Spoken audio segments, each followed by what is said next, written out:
So, dapat talaga, diretsahan ang laro. Patas Okay. ang laro, honest ang trabaho. Okay. Maraming negosyante. Ako ang merkado. Magaling. Naku po, hindi po ganun. Oo. It is still a service at the end of the day. Correct. And the business that we get is a reward Oo. from the market. Oo. Kung gusto natin lumaki, hindi Ah. pwede yung diskarte. Correct. Sabi nila, under the table, above the table, Oo. with the table. Hindi pwede yun.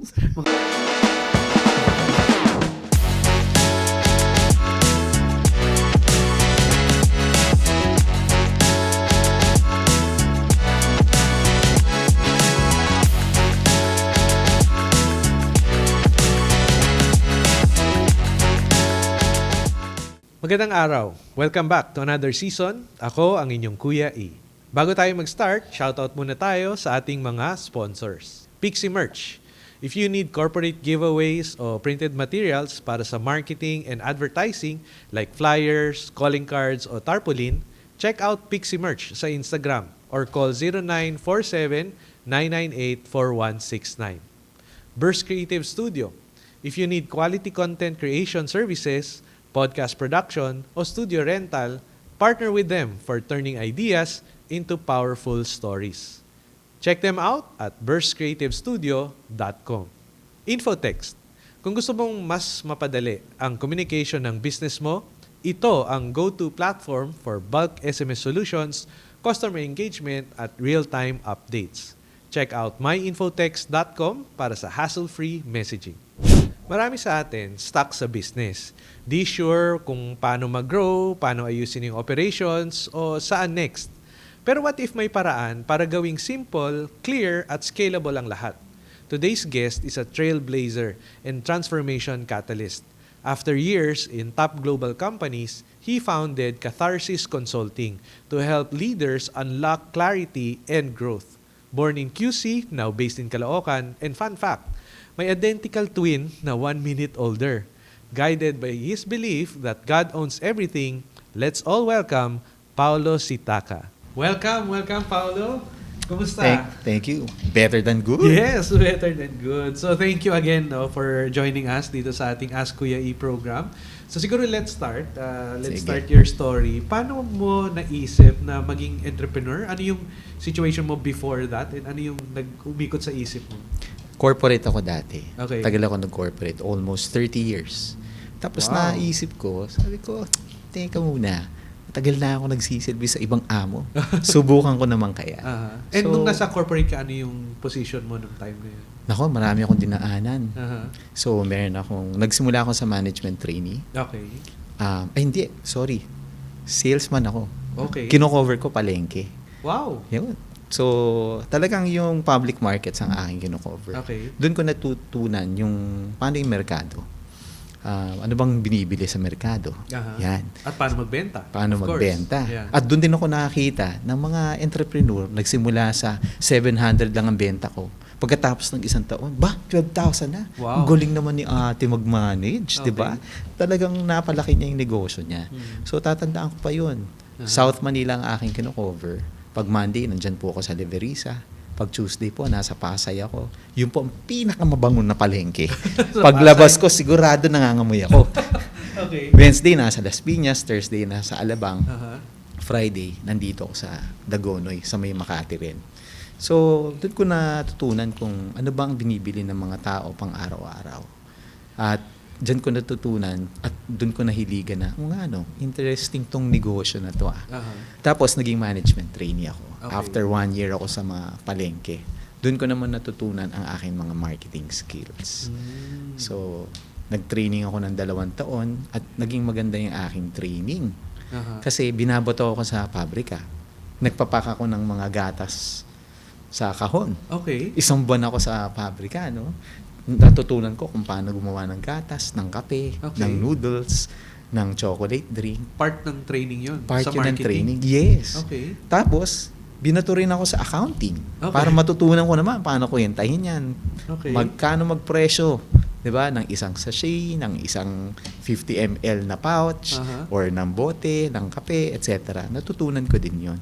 Tinuruan din kami sa export, import, tinuruan din kami sa audit. Aha. So marami akong pinagdaanan. Wow. Binato din ako sa isang advertising agency Okay. para matutunan ko kung paano ang kalakaran in relation to an advertising agency. Uh-huh. Kasi yung kumpanya na yun, may maraming brands, nagpo-produce ng TV commercial, radio, tsaka print. Ah. So natutunan ko rin siya. Lahat to nung corporate ka pa, nung sa corporate Oo. kayo, okay. Sa isang kumpanya pa lang yun. Okay. So paglipat ko naman, ang nangyari naman no, natutunan ko naman paano magpatakbo ng mga tindahan. So nung uso pa yung film, Aha. nagde-develop ng mga film, ng Oo. mga photos, yan, inabutan ko yan. Ah. Inabutan ko rin yung transition to digital. Okay. At naging part ako ng global team na nagta-transition from film To to digital. digital photography. Ah. So alam natin yung kwento dyan. Okay. So interesting din yan. At paano yung dati kong pinagtrabahuhan, na-miss niya yung both sa Oo. digital. Oo. Despite the fact na Siling nauna. sila yung nauna. At yung mga unang Oo. digital camera, mga tie-up with Canon, Oo. tie-up with Nikon, Oo. kasama sila doon. Na-miss nila yung part na Na-miss yun. nila yung part na yun, Okay. unfortunately. Okay. Nalipat naman ako din sa healthcare, Aha. sa Johnson & Johnson. Maganda rin ang naging experience ko doon. Aha.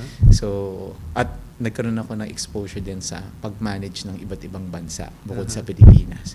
Ang last stop ko, IT, Information Technology. Okay. So, ganun pa rin. Marketing pa rin, paglago ng negosyo. Aha. So, pagpapalagi ng negosyo yung naging career ko. Yung naging career nyo Oo. habang nandun kayo sa corporate na Yes. side. So, balikan natin yung kwento mo. Nasa corporate ka, tapos na-realize mo na you're working for other people. Yes. So, anong nangyari? Gusto kong subukan. Naging Aha. curious ako kung paano kaya ako magsarili. Aha. Pero, iniisip ko rin, ano ba yung mai-offer ko sa market? Aha. At that time, yung karunungan ko na natutunan ko sa corporate, Aha. na in fact, yung isang kapatid ko, elder sister ko, sabi niya, Pao, alam mo, dapat mag-consultant ka. Kasi yung natutulungan mo yung mga may problema Correct. sa career nila or di kaya dun sa negosyo nila sa corporate, Oo. kaya siya maliit o malaki. Natutulungan mo kung paano i-sort out yung problem nila. Correct. Tapos, meron din akong natulungan na kaibigan. Nag-aaral siya nga ng MBA at that time sa ibang bansa. Okay. So, sabi niya, Pao, meron akong issue Tulungan mo na ako sa case study na to. Aha. So, yung pag-discuss namin ng study na yun, at the end of that discussion, sabi niya, Pao, hindi ka mag-consulting. So, ginawa mo to as a friend lang? Oo, yung mga hindi yun. siya commercial arrangement? Hindi pa. Ah. Habang nasa corporate ako, sumusubok Okay. akong tumulong lang sa mga iba't ibang tao. Yeah, yeah. So, hinighlight ko lang yung dalawang storya nun kasi very critical sila Uh-huh. in my decision to try out consulting. So, nag-retire ako from corporate in 2009. Aha. Nakakuha ko ng magandang package sa isang IT company. Sabi ko, I think it's the right time to start out on my own. Aha. I landed my first client a month after. Wow. Hindi ko siya hinanap. Dumating siya sa akin. Filipino startup siya. Maganda yung kanyang mga produkto. And then, ito na. Dumating yung mga malalaking clients. Yung mga conglomerates natin. Meron ako natulungan. Gusto nila magtayo ng telco company. So, I stayed in that client for about 4 years. And then, pagkatapos nun, meron isang foreign client naman gusto mag-set up ng opisina sa Pilipinas. Wow. Teka, sir. Before tayo Oo. lumaki ng lumaki. Oo. Doon tayo sa first. Kasi you mentioned na hindi mo sila hinahanap. Yung first client mo. Oo. Paano kanila nahanap? Referral lang ng mga kaibigan. Ah. Ganun lang. Okay. So, may kakilala akong consultant. Baka gusto mong i-meet, sabi ng isang kaibigan ko. Mayroon doon naghahanap na kaibigan niya na may negosyo na naghahanap ng katulong para lumago yung negosyo nila. So, sige, upuan natin, tingnan natin, kwentuhan muna, parang ganito. Correct. Tapos, after that conversation, tinanong nila, pwede ka bang tumulong sa pagpapalagay ng negosyo namin? Yeah. So, halos lahat ng mga clients ko, nagsisimula siya sa isang sit-down meeting, Yes. over coffee, over tea, ganyan. At doon ako nagkakaroon ng Talagang mga word of clients. mouth, no? Very Word of powerful mouth na. yung word of mouth. Correct. Pero nagiging powerful din siya based on your history na rin. Di ba? Correct. Yung parang track record mo nga. Oo. Kasi nga, 30 years, no? Matagal yon na Tagal. knowledge na. And ang maganda kasi dun sa 30 years mo, hindi siya fixed to one aspect lang of the business. Correct. Na nasakop mo lahat eh. Oo. Sales, marketing, accounting, import-export, advertising and so on, Yes. nasakop mo, and yung accumulation ng knowledge na yun, may value. Correct. And kapag nagkaroon ng word of mouth, talagang grabe, very effective. Doon nagmumultiply no, yung word of mouth. So, from that first client, yun nga, na-mention mo na conglomerate, tapos international, and then Yep. ano pa yung sumunod na mga nangyari? So, pagkatapos nun, na-refer ako dun sa foreign client. Pagkatapos nun, meron lumapit na isang kaibigan ulit. Okay. Meron pinakilala sa akin na very young na entrepreneur. Ang galing. Sa 2008, sinimulan niya yung kumpanya niya sa engineering and construction. Napalago niya talaga. Okay. So, ang ginagawa nila, sila yung taga-kwenta ng costing. Magkano ba yung isang building? Yan, isang condo. Gusto ko magpatayo sa Makati o kaya sa Taguig. Yung cost estimate, parang gano'n. Yun. Oo. Cost estimating company sila. Okay. Local. Okay. So, very young entrepreneur, very promising. And he wanted to diversify. So, sabi ko, sige, tingnan natin kung paano kita matutulungan. So, cut the long story short, naging client siya for about 5 years. Natulungan natin siya sa kanyang leadership development Aha. at sa kanyang focus para kung saan siya pwedeng mag-bet for his growth sa business niya. Okay. During the pandemic, at that particular magandang story, may isang magandang story Okay. doon sa client na yon. During the pandemic, meron siyang isang negosyo na natutulog. Okay. Ito yung parang prefabricated na container vans. Oh. O-orderin mo yun sa China, flat lang yan. Oo. Tapos, meron kang crane, in 4 minutes, tatayo mo siya, container van na siya. Okay. So, 2.5 meters by 6 meters. So, pwede mo siyang tirhan. Aha. So, nagkaroon ng idea, pwede siya maging temporary facility. Correct. So, Yung mga nagsimula, hospital. oo, Oo. nagsimula kami sa isang donasyon sa isang ospital Okay. sa South Luzon. Nung nakita ng mga ibang ospital, sabi nila, gusto namin yon. Oo. How fast can you build it? Oh. Kaya namin siyang tapusin, design and build in 30 days. Wow. So in other Ilang rooms yun? It depends sa design na gusto ng ospital. Okay. Ano ang problema ng time na yon? Yung mga COVID patients, Oo. wag na natin papasukin sa loob ng Correct. ospital. Sa labas na lang. Sa labas na lang. Yeah. So doon sila nag-build ng facility sa parking lot. Correct. Wala namang tao Oo. di ba? Oo. So yung parking lot nila, ginawang temporary clinics. Okay. Doon lahat ng testing nangyayari. Para yung mainstream business nila hindi masyadong affected. Oo. Nako.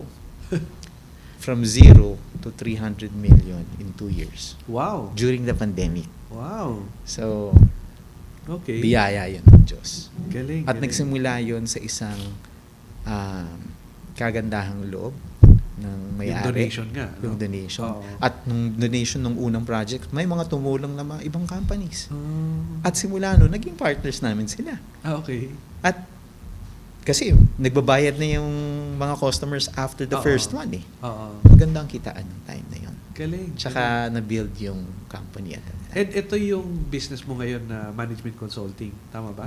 Management consulting yon. Okay. So, hinard ako part-time. Okay. Tapos inassign ako sa negosyo. Ano bang pwedeng gawin sa negosyo na to? Napalago natin yung negosyo. So ngayon, ang ginagawa ko talaga, nag-pivot na rin ako eh. Aha. Naghahanap ako ng mga micro, small, medium enterprises na pwede nating palaguin. Palaguin. So, in fact, ang pangarap ko nga, paano ba natin gawing globally competitive yung Filipino company na Correct. yan? Correct. Kasi may laban tayo. Oh, global Pinoy, no? Oo. Na business. Oo. Kaya talaga. Kaya. Kaya natin. Yeah. At yun ang naging realization ko nung nasa corporate ako. Aha. Na kaya natin mga Pilipino mag-compete. Hindi lang Okay. sa Pilipinas, pero sa world stage. Aha. Given that, susunod tayo sa kalakaran natin na tama. Oo. Kaya yung mga multinationals, malalaki sila kasi ginawa nila yung negosyo nila ng tama. Merong tamang way ng Oo. pagnanegosyo. At yun Walang yung shortcut. Yun yung kailangan natin gawin. Walang shortcut. Yun yung kailangan natin ituro. Yun. Oo. Kung gusto natin lumaki, hindi Ah. pwede yung diskarte Correct. na, oops, ngayon nga, di ba? Sabi nila, under the table, above the table, Oo. with the table. Hindi pwede yun. Mga shortcut. Oo. Hindi pwede yun sa Oo. global. Hindi ka magpa-prosper. Aha. So, dapat talaga, diretsahan ang laro. Patas Okay. ang laro. Honest ang laro. Honest ang trabaho. Okay. So, ganong klaseng trabaho ang pinapalago ng malakihan na pwede maging global. Ng global. Yes. Okay. And hindi ba challenging for a Filipino business to go global? Meron kayong parang masasabi na naging global na Filipino company? Actually, Or may Jollibee is the best example yung talaga. example, no? Oo. Okay. And right now, no, particularly in the last few years, they really are expanding aggressively. Uh-huh. But it is not their first attempt to go Okay. global. Because in the late 90s, they tried to roll out a global initiative for Jollibee. Okay. Pero nagtataka tayo, no, bakit hindi siya naging nag-work? global. Oo. Oo, not at that Okay. time. Oo. Maybe they were ahead of its time. Di ba? Yung konsepto na yon. Okay. Eh ngayon, because of social media, sumisikat ang Pinoy. Aha. Number 1. Number 2, gustong-gusto ng international market sa social media. Alam nila, pag Pinoy ang audience mo, click ka. Yung channel mo, take off yan. Sa bagay kasi ang daming tayo yung, I think, social media capital na of the world, Yes, di ba? at some point in time, we were. So, bakit ganoon, di ba? Kasi ang galing natin sa technology. Aha. Super galing natin. We were once the tech capital of the world. Correct. And now we were once the social media capital of the world. Aha. Kasi very open-minded tayo. Yeah. And that's one thing that Pinoys have as an advantage. Aha. Ang experience ko sa multinational, ganito. At sa regional management sa Southeast Asia. Pumunta ka sa isang bansa, sabi nila, di namin gusto yan. Not made here. Aha. Ay, yung sa ibang bansa naman sabihin nila, ay, hindi pa yan nasusubukan eh. Aha. Ayaw namin yan. Dito sa Pilipinas, pag pumunta yung foreigner at meron silang new idea, sabihin nila, subukan natin yan. Hindi pa nagagawa yan sa market. Aha. Yang isang advantage ng natin mga Pilipino. We don't say no to new ideas. Aha. Let's do it. Let's try it. And willing to try. Yes. Oo, oo. And there are several businesses and business models that started out here Oo. that have become global. I can cite you one in early 70s. Aha. Coca-Cola. Okay. Kilala natin yung Yes, brand na yun, yes, di ba? yes. In-experiment nila yung ibang kumpanya yung bottling, ibang kumpanya yung may-ari ng formula. Okay. So itong may tawag nila dito, exports, Aha. yung may-ari ng formula. Tawag nila dito, Coca-Cola bottlers. Aha. In-experiment nila yan sa Pilipinas. So Philippines ang first na Yes. bottler. Nag-work sa Pilipinas, ni-roll out to the rest of the world. Oh. O, isa pang konsepto Aha. na alam natin today, sachet. Okay. Oh, yeah. In-experiment yan sa kape. Okay. Oh, in-experiment din yan sa shampoo. At We dito are nag-start one of the first few markets, Philippines. ng sachet Yes, concept. the sachet concept. Okay, dali natin sa telco. Oo. Nandiyan ka sa industriya na yan. Yes, yes. Yung e-load, Oo. pasa-load. Aha. Sa atin din Sa nag-start. Pilipinas po nag-start yan. Oo. So, there are a lot of big ideas Yeah. that are tested in the Philippines and then rolled out to the rest of the world. Bakit nag-work sa Pilipinas? Because the Philippines is the cross-section of the Eastern and Western culture. Ah. We are the most Western Asian market in the whole world. Really? Yes. Most Western In terms of thinking. Asian market? Yes. In terms of Okay. thinking, in terms of culture, tayo ang pinaka-Western at the Uh-huh. moment. Aha. In fact, some of the greatest script writers in Hollywood, including sa animation, Oo. marami po dyan Pilipino. Kahit nga joke, huli na nga eh. Di ba? Ganun tayo kagaling. Aha. Pero hindi natin nare-recognize yun. Sino nakaka-recognize sa atin? Foreigners. Kasi Foreign parang normal countries. na lang sa atin yung talent, no? Correct. And ang nakakita talaga ng unique talent is yung foreigner Correct. sa atin. So yung galing ng Pilipino, bilib ako dyan. Aha. Meron tayo dyan. Aha. At when it comes to creative problem solving, magaling din tayo Yes, dyan. yes. So anything creative, in fact, to this day, inaabangan lang po tayo ng mga Southeast Asian neighbors natin, anong next design ang lalabas sa Pilipinas. Or Gagayahin next nila yon. business, parang ganun. Yes. I will cite you a sad story. Aha. Yung pong simple na nata de coco, Oo. na ingredient po sa halo-halo. Oo. Dati po, malaki po yan sa Pilipinas. Late 80s, early 90s. So, nag-export po tayo sa Japan. Yung po yung Aha. pinakamalaking market. No? Ang ginawa ng Thailand, pinag-aralan nila. Paano natin ginawa? Oo. At ang ginawa nila, nag-establish sila ng production process. Aha. At pinagaling nila yung quality. Okay. Meanwhile, anong ginagawa ng mga Pilipino? May Nata de Coco business ka, may Nata de Coco de business ako. Naglalaban tayo, nagpa-price war tayo. Mas maganda yung aking Nata de Coco kaysa sa'yo. Ganon ang mentality natin. Okay. So habang nagbabangayan tayo, si Thailand, pina-perfect niya yung product niya. Almost overnight, nakuha niya yung Japan export market. Oh. Tapos lahat ng Nata de Coco entrepreneurs sa Pilipinas. Kasi walang kalidad walang proseso. So ano yung nakikita nyo dapat gawin natin, at least for the Philippine entrepreneurs Yep. community? Okay. Para maging world-class, ano yung kailangan natin gawin? Thank you sa question. Oo. Babalik tayo kay Jollibee. Okay. Bakit naging global machine si Jollibee? Okay. Process. Sa isang sagot, process. Standardize niya lahat.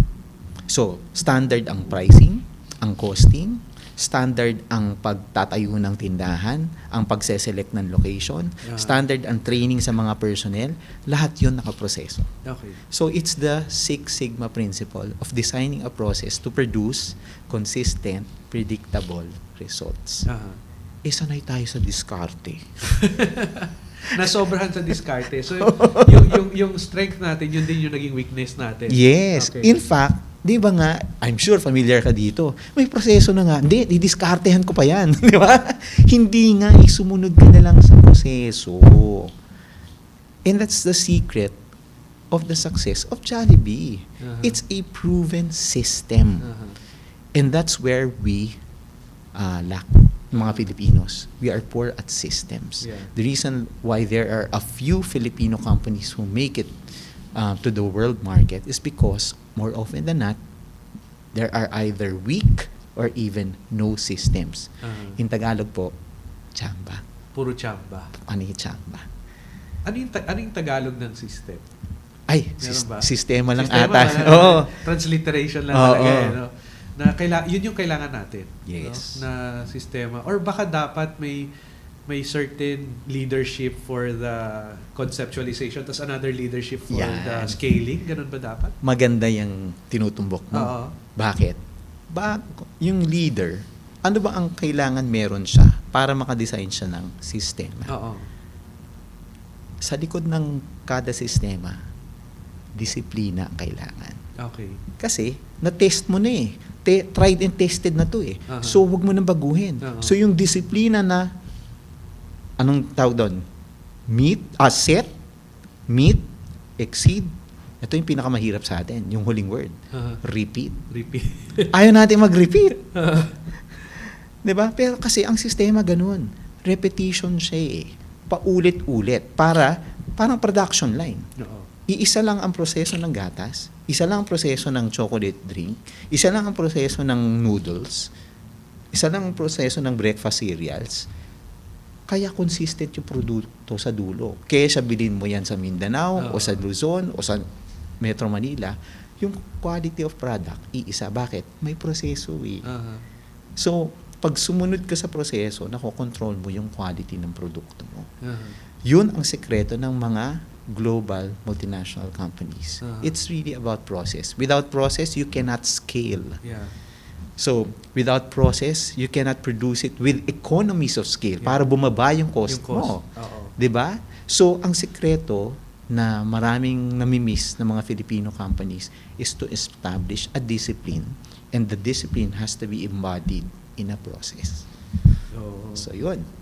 So, again, hindi ka magiging global kung wala kang scale at hindi ka magkakaroon ng scale kung wala kang process. Correct.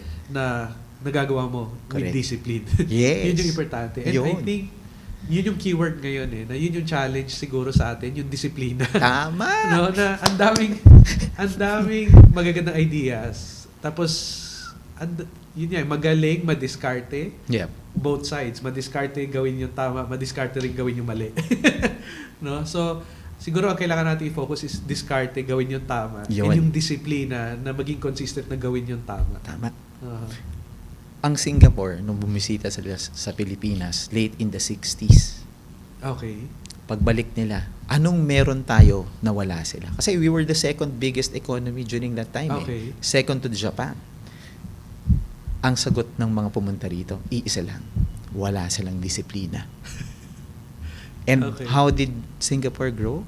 They actually Disiplina. grew because of discipline. Yeah. They didn't have any natural resources. Oo. That's why their economy is built on services. Yeah. So tayo, ang dami natin natural resources. Correct. Pero lahat diskarte. Oo. May ano ba dyan? May mga puno. Ubusin natin yan. Oo. Lahat.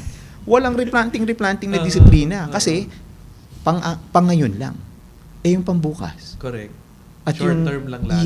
Yes. Oo. So that's also part of discipline. Yeah. So we want to grow a business that will be sustainable in the medium to the long term. Part yan ng discipline. Galing. So sir, ano yung mga tips na ma-advise nyo sa ating mga viewers na nag-iisip mag-start ng business or ngayon nasa business? Eto, I think na ang gusto kong unang pag-usapan, maraming magandang negosyo, Yeah. 'di ba? Pero maraming dumadapa na negosyo sa pagpepresyo. Presyo. Oo. Okay. Sa pagpepresyo kasi disiplina din 'yan. Unang-una, ang unang kino-consider natin, alam mo ba kung magkano ang unit cost mo? Aha. So, kung produkto 'yan, na-source mo from China, magkano ang landing niyan sa Pilipinas? Pag kinompute mo pati shipment. Oo. Di may number ka niyan. Let's say 60 pesos, halimbawa. 60 pesos. Okay. Kung 60 pesos ang pag-acquire ko ng produkto, Oo. magkano ngayon dapat ang presyo ko? Yung ipapatong. Ipapatong. Okay. Yung entire discipline na yan, tinuro yan sa multinational company kung saan ako nagtrabaho. Nung management trainee ako. Okay. Alam niyo ba, trivia. Sa Pilipinas po, yung mga malalaki na conglomerates, Oo. ang rule of thumb nila, 357 lang. Ibig sabihin? Times 3, times 5, or times 7. Pansinin niyo po, ang presyo po sa Green Hills, times 3 sa Divisoria. Ang presyo sa Green Hills times 3. So, kung 60 pesos yan. 180 mo mabibili sa Green Hills. Okay. At pag pumunta na ka na sa mall, minsan, umaabot pa ng times 7, 420. Depende kung anong mall. Yun Diba? yung ibig sabihin ng 357. Times Yun. 3, times 5, times 7. Oo. Ngayon, bakit 357? Pag times 3 ka, ang gross profit mo, 66.7%. Okay. So, pag times 4 ka, more or less, 75 to 80% Okay. ang gross profit mo. Pag times 7 ka, nasa 84% ka. Okay. So, meron ka pang operating expense. Correct. Ang average operating expense ng isang negosyo ranges from 11 to 20%.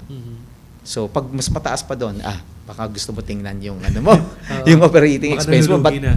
Bakit masyadong mahal? So, tingnan mo, doon tayo sa 66.7. Oo. Sabihin natin 20% ang OPEX mo. So, ang net income mo na lang is 46.7. Oo. Di ba? Magbabayad ka ng corporate tax na 25 to 30. From gross yun. Oo. So, magkano lang matitira doon? Oo. Di ba? So, ang laki na ng bawas noon. Oo. So, nasa 17% ka lang kung 30% ang binabayad mo. 17% is still a decent net income percentage. Pero anong pa nga doon Wala, EBITDA pa nga na yun Wala pang doon, depreciation, di ba? So, ang neto mo, pag nasa single digit ka na, medyo mahirap yun. No? Although, ang food ngayon, in the high single digits, okay ka na doon. Bakit? Malaking volume Oo. So, siguro i-share ko na rin sa audience natin.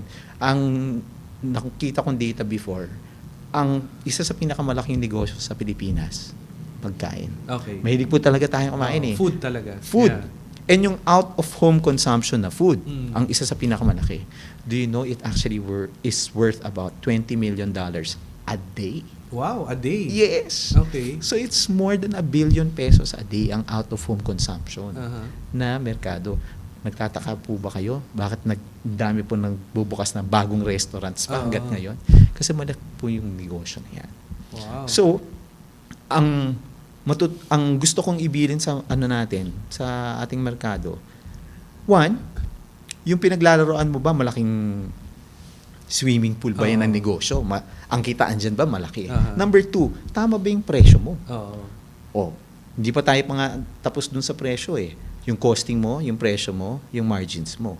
Pero pag nagpresyo ka, paano mo malalaman kung ano yung tama? Kung times 3, times 5, times 7. Iko-compare mo yung sarili mo sa mga competitors mo. Yung pinakamalapit na competitor. Oo. Kung masyado kang mahal doon sa competitor, baka wala kang chance mag-survive. At may science din yan. Kung ikaw ay pumapasok at meron ng market leader sa category na yan, kailangan hindi ka malayo sa 15% band Okay. versus the market leader. Lalong-lalo na, hindi ka pwedeng mas mataas sa market leader Oo. kung wala kang in-offer na very unique. Oo. So may science po yan. Aha. So pinag-aaralan po yan ng mabuti at sinusubukan po yan sa merkado. Galing. So disiplina po Oo. kahit yung pagte-testing. Yeah. So wala naman po kasing isang solution sa negosyo eh. Talagang susubok ka, Oo. titingnan mo nag-work ba hindi. O pag hindi, Oo. pivot tayo. Yeah. O hindi pa rin, pivot ulit tayo. Oo. Hanggat makuha mo mag-click. Oo. Okay. Pag nakuha mo yung nag-click, kunyari, recipe. Ito pa rin gusto ng mga tao, itong recipe na to. Oo. Huwag mo nang palitan.